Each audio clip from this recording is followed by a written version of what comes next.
So hello and welcome to the Azamon channel. Today you're going to be looking at the best demons for mono black commander decks, or just mono black decks in general. Yeah, this is a fantastic list. I love demons. I love big demonic creatures that allow you to sort of pay your own life away for benefit and also just get you the cards that you need but at a massive price. And this sort of list links into my Villis Broker of Blood deck. A bit of a spoiler alert there, thank you for joining me today. Make sure you hit the like and subscribe button, hit the little bell notification if you want to be notified. Still very, very new to YouTube and all the other socials. I came from Past the Turn, the YouTube channel, so that's very much the other channel that I run, but it's mainly focusing now on big production stuff when we can all come back to normal after COVID. So yeah, go and check out that channel. We're doing a podcast there later tonight and on Tuesday, so go and check out that channel as well. But this is my own channel where I'm going to be chatting garbage about all of my favourite things about Magic and all other forms of tabletop games, geeky stuff, and all that sort of stuff. So let's go straight into it. The top 10 demons for mono black decks. So a couple of honourable mentions. First of all, there's a couple of cards in here that made their way in from the new Kaldheim set. So first of all, we have Dream Devourer. So this is a demon cleric creature. It's a 0/3 and it costs 1 black and 1 other. And it says each non-land card in your hand without foretell has foretell. So its foretell cost is reduced. Its mana cost reduced by 2. So foretell, during your turn you may pay 2 generic mana and exile it from your hand face down, and you can cast it later on for its foretell cost. So all of your cards gain access to foretell, which is brilliant because you can play them face up later for a reduced cost of 2, which is always good when you're running mono black demons because they're very expensive cards to play. And it has a bit of subtext at the bottom. It says whenever you foretell a card, it gets +2/+0 to end of turn. That doesn't really matter. It probably matters in Standard right now, but it doesn't really matter in a game of Commander. It doesn't really do much. It's just the foretell mechanic could be quite good for mono black for just sort of foretelling a lot of your early demons that are never going to play early, for obviously late game benefit. So that's Dream Devourer. Next we have another one with Varagoth Bloodsky Sire. So this is a legendary creature demon rogue. It's a 2/3 with Death Touch. It costs 1 black and 2 others, so mana value of 3, and it has Boast, so you can pay 1 black and 1 other. Target player shuffles their library for a card, shuffles their library, searches their library for a card, then shuffles their library and puts that card on top of it. So you can activate this ability only if there's a creature attacked this turn and only once each turn. So Varagoth's great fun because obviously you can target other players with this to answer threats that you need answering. So it's a good way of building some allies, making some sort of political moves on the table, and just reaping some chaos really. But you can use it for your own benefit as well. You can make yourself search your library for the card that you need and put it on top. But I just think it's cool that it can activate on other players, so you can use other players to do your bidding, which is very sort of demonic, very demonic indeed. The only reason why it doesn't really make the top 10 is mainly because it's just a 2/3 with Death Touch. Yeah, it can sort of Vampiric Tutor every turn if it attacks, but your opponent's just going to clock onto that pretty quickly if you are Vampiric Tutoring every single turn, so they are going to want to stop it, and it's just a big flavour fail. It should not have been a Demon Rogue. It should not be a 2/3. It should have been the Burning Rune Demon, really. That's what it should have been. Instead of trying to force a legendary creature onto it and make it a rogue. Just what about that picture is roguelike? Nothing. It's wielding a huge axe on a battlefield with lightning bolts in the background. There's nothing roguelike about that card whatsoever. So that's my rant over. Next we have Pestilence Demon coming in as the last honourable mention on the list. So this is a fantastic card. I've loved it for a long time. I think it was originally printed back in Zendikar, wasn't it? World Wake, I think it was. Was it World Wake? Or one of those sets. Pestilence Demon, yeah, so black and 5 for a 7/6 flying demon, and you can pay a black, and Pestilence Demon deals 1 damage to each creature and each player. So it's just a great way of just mana sinking and getting rid of players' life totals, players' creatures, and a lot of your stuff will still survive. If you're playing sort of mono black demons, a lot of your stuff's going to have sort of toughness 5, 6, 7, 8. So you can easily pump a lot of mana into this and wipe out the entirety of the board and a lot of the players' life totals as well, which is quite good. And it synergizes well with a lot of other cards that obviously count towards life loss equals cards drawn, like Villis, which we'll come to see later. Spoiler alert. So, the first card in the top 10 is Reaper from the Abyss, one of my favourite cards. I used to play this a lot, and I still do, obviously, in this deck, or this deck that a lot of these cards appear in will obviously come later on the channel. But Reaper from the Abyss, black, and 3, so a mana value of 6. It's a 6/6 flying demon, what else to expect, and it has Morbid attached to it. So they think this is an Avacyn restored mechanic, albeit I think it was before my time, before I got back into Magic, so I wasn't actually playing during that time. But yeah, Morbid. At the beginning of each end step, if a creature died this turn, that's what Morbid does, then this destroys target non-demon creature. So every single turn on the end step, if a creature died, you get to decide to destroy another non-demon creature, which is nice. Just picks off all those threats. If stuff's dying around the table, or you're making stuff die around the table, just means you can pick off any other threats that might come your way, which is quite good. Next we have number 9, we have Kagimaro First to Suffer. A great card for mono black decks that care about having a lot of cards in hand, and a lot of them do. So yeah, this is a good card because obviously it's a board wipe and a big beater. So black and 3 for legendary creature Demon Spirit. Its power and toughness each equals number of cards in your hand. So this will probably be a 6/6 or 5/5 most of the time, but it should be bigger if you're running sort of relic towers and spell books and Venser's journals to make your hand size absolutely massive, and then just drawing a load of cards. Spoiler alert, that's in my deck, which you'll come to see at some point. But yeah, sacrifice Kagimaro and pay a black. All creatures get -X end of turn, where X is number of cards in your hand. So this is a great way of board wiping, like a little mini toxic deluge on a creature. It's just a great effect because obviously it gets round hexproof, indestructible, because it's -X to all creatures, so nothing can escape it at all, which is always good. So that's why it makes the top 10. It's always a good board wipe to have, and it just grows exponentially large when you draw a lot of cards, and you want to be drawing a lot of cards when you're running mono black demons. So that's Kagimaro. Number 8, we have Rune Scarred Demon. Just a really good card in a lot of staple decks, and a lot of decks there is a lot of Rune Scarred Demons.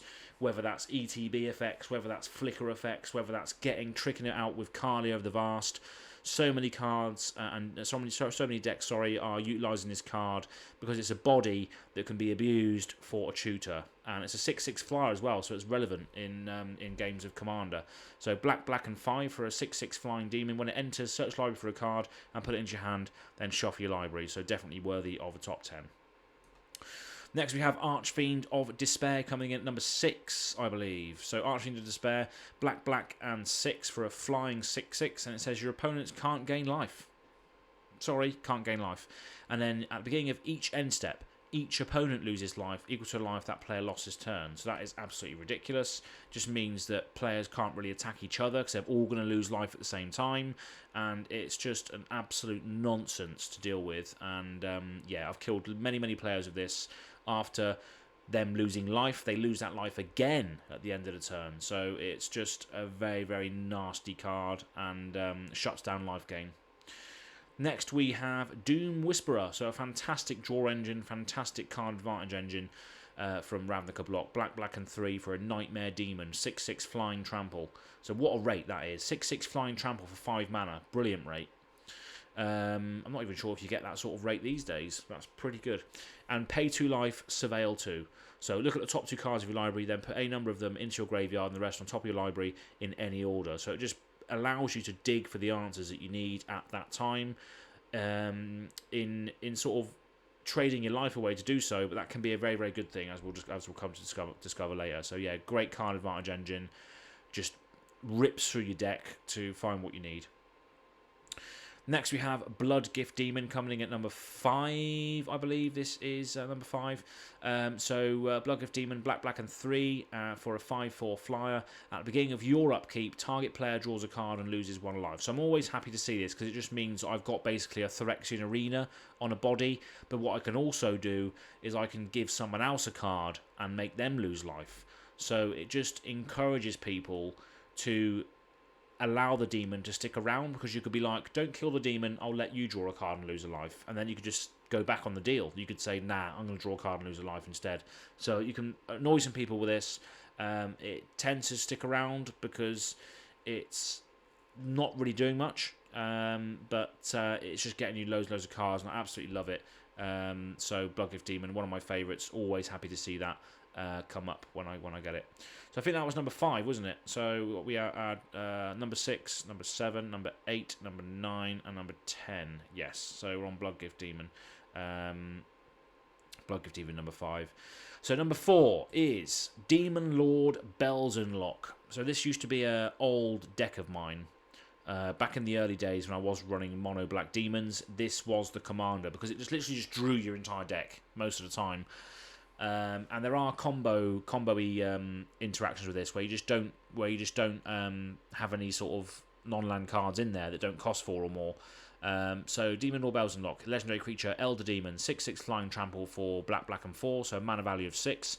When Demon Lord Belzenlock enters the battlefield, exile cards from the top of your library until you exile a non-land card, then put that card into your hand. If the card's converted mana cost is 4 or greater, repeat this process. Demon Lord Belzenlock deals 1 damage to you for each card put into your hand this way. So in a mono black sort of demon deck, you're going to have a lot of these creatures that cost a lot of mana. Like you got Bloodgift Demon costs 5, Doom Whisperer costs 5, Archfiend of Despair costs 8, Runescar Demon costs 7, Kagamaru costs 5, Reaper from the Abyss costs 6. So if you were just drawing all of those cards with Belzenlock, you would lose life and put it into your hand. It's ridiculous. You just draw all of those cards basically and lose life, and then when you've got another card out, you draw that many cards. It's just ridiculous. But we'll get onto that in a minute. But yeah, Demon Lord Belzenlock, fantastic card, really good.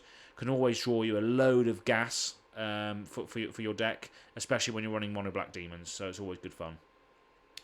Number 3 we have is Cotherfed Soul Hoarder.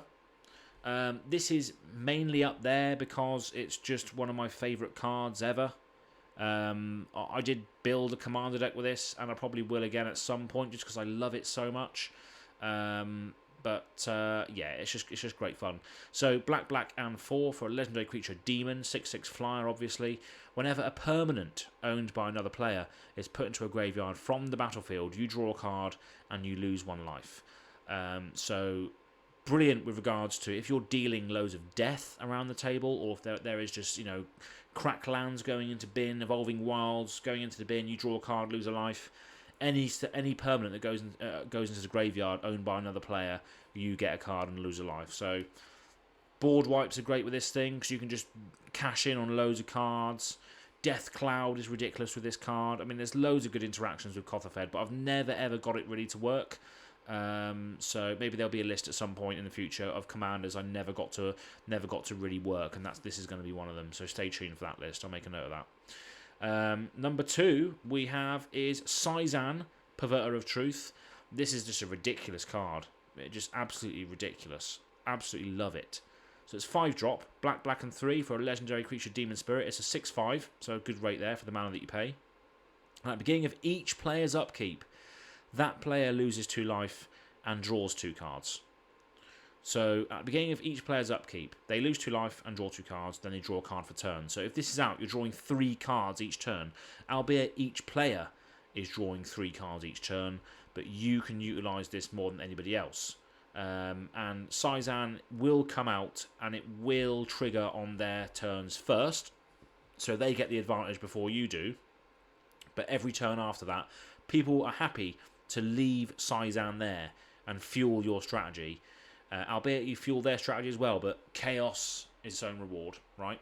So this is a great card because it just stays there. It just stays there all the time because people don't want to remove it. They want the cards. They're losing life, but they want the cards. So yeah, it's just a great card to have, and it synergizes with the number 1 really, really well. And let's just go straight into number 1 now, and that is the only Vilis Broker of Blood. So this pretty much synergizes with every single card aforementioned on this list. It really does. So black and 5, legendary creature demon. So this is a commander deck that I do actually have, Vilis Broker of Blood. So expect a deck tech on this soon or shortly. So legendary creature demon, 8/8 flyer for 8 mana. So fair enough. And then you can pay a black and pay 2 life. Target creature gets -1/-1 to end of turn. So it's got a bit of removal on there as well for problematic creatures, or you can just pay loads of black, loads of life, and kill anything basically. But the brilliant thing about Vilis is whenever you lose life, draw that many cards. That is just ridiculous.com. So yeah, you can just do some stupid things with this. A lot of the interactions I'm going to talk about will come on the deck tech itself. But let's just scroll back through the mono black demons and just show you what synergizes with. Seizan. Beginning of each player's upkeep, that player loses 2 life and draws 2 cards. So with Vilis out, you draw an extra 2 cards because of the life loss, and you draw the card for turn. So you draw 5 cards on that turn instead. Cotherfed Soul Hoarder. Whenever another permanent is owned by another player is put into a grave from the battlefield, you draw a card and you lose 1 life. So you draw 2 cards instead. Demon or Belzenlock. Every time you put a card into your hand, you lose a life. So you're going to draw a card as a result. Bloodgift Demon. You can draw 2 cards and lose a life. Brilliant. Doom Whisperer, you can pay 2 life, draw 2 cards, then surveil 2 as many times as you like, which is lovely. Archfiend of Despair doesn't have any interactions with that. RuneScar Demon doesn't have any interactions with that. Doesn't have any interactions with that. Doesn't have any interactions with that. Pestilence Demon, black. Pay a black. Pestilence Demon deals 1 damage to each creature and each player. You draw a card for every time you do that. Brilliant. Vilis, Broker of Blood, is just a fantastic card. I mean, this is the top 10 mono black demon cards, but Vilis basically interacts with half the list and one of the honourable mentions. So it's just a fantastic card for mono black demons, and if you're running mono black demons, you have to run Vilis as the commander because it just has so many interactions with all of the demons that are on the list. Yeah, I mean, Vilis is just fantastic, and he's an 8/8 as well. So he kills someone if you hit him 3 times with him. And I will be getting an altar of this shortly, so stay tuned for that. I will post the altar on my Instagram page, which you can check out in the description box below. But yeah, Vilis, fantastic card. Expect a deck tech soon, and expect a lot more lists of this sort of nature. Rakdos Demons obviously will be another list that I can put together at some point, because there is a lot of Rakdos Demons as well, and other multicoloured demons. So maybe there'll be a multicoloured demons list at some point, because I'm just a massive demonic head, really. But yeah, thank you very much for tuning in. That's been my top 10 mono black demon cards. If you think I've missed any, then drop a comment in the section below. I'd love to hear what your thoughts and opinions are. But my sort of perception on demons really is paying your own life for benefit, and a lot of those cards on this list will do that for you, and you will get some serious card advantage from there, as long as you have the cards to support it. So, thank you very much for tuning in. I've been Azamon, and we'll see you on the next one. See ya.